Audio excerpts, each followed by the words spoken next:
के रामानुजन द्वारा लिखित द किंगडम ऑफ फूल्स एक व्यंग्यपूर्ण लोककथा है जो तर्कहीन शासन की मूर्खता और मूर्खता के परिणामों को उजागर करती है।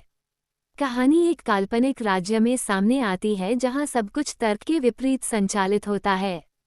मूर्खों के राज्य में लोग रात में काम करते हैं और दिन में सोते हैं। यह अजीब प्रथा एक मूर्ख राजा और उसके समान ही मूर्ख मंत्री द्वारा लागू की जाती है।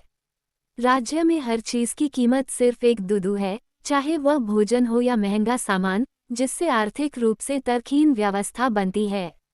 विचित्र नियम शासकों की मूर्खता को दर्शाते हैं और लोग बिना किसी सवाल के उनका पालन करते हैं। एक बुद्धिमान गुरु और उनके शिष्य राज्य में प्रवेश करते हैं। शिष्य कम कीमतों, विशेष रूप से सस्ते भोजन से आकर्षित होता है और वहीं रहना चाहता है। हालांकि गुरु को मूर्खों द्वारा शासित राज्य में रहने में खतरा महसूस होता है और वह शिष्य को उसके साथ चले जाने की चेतावनी देता है। अपने गुरु की सलाह को नज़रअंदाज करते हुए शिष्य वहीं रहता है और राज्य की बेतुकी अर्थव्यवस्था का लाभ उठाता है।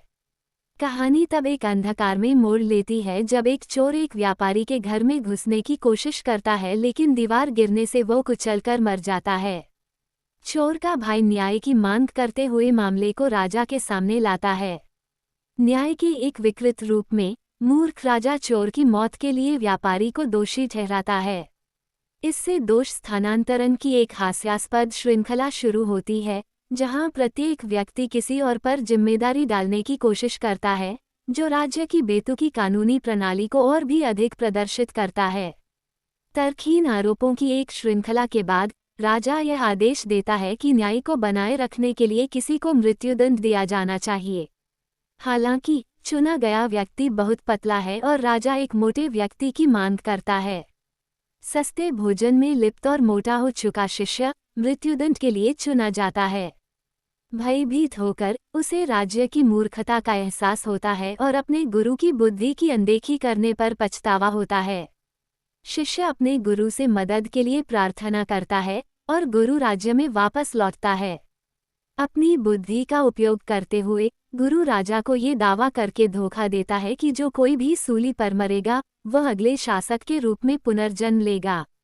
सत्ता के लालच में राजा सूली पर मरने के लिए स्वेच्छा से तैयार हो जाता है। मंत्री पीछे नहीं रहना चाहता, वह भी राजा के साथ शामिल होने पर जोर देता है। परिणामस्वरूप राजा और मंत्री दोनों मर जाते हैं, जिससे राज्य बिना नेताओं के रह जाता है। मूर्ख शासकों की मृत्यु के बाद लोग गुरु से अपने नए नेता बनने की विनती करते हैं। गुरु अपने शिष्य के साथ राज्य का शासन संभालते हैं, व्यवस्था और बुद्धि को बहाल करते हैं। संक्षेप में द किंगडम ऑफ फूल्स अंधी आज्ञाकारिता के खतरों, मूर्खतापूर्ण नेतृत्व के परिणामों और शासन में बुद्धि और बुद्धिमत्ता के महत्व के बारे में एक नैतिक सबक प्रदान करता है।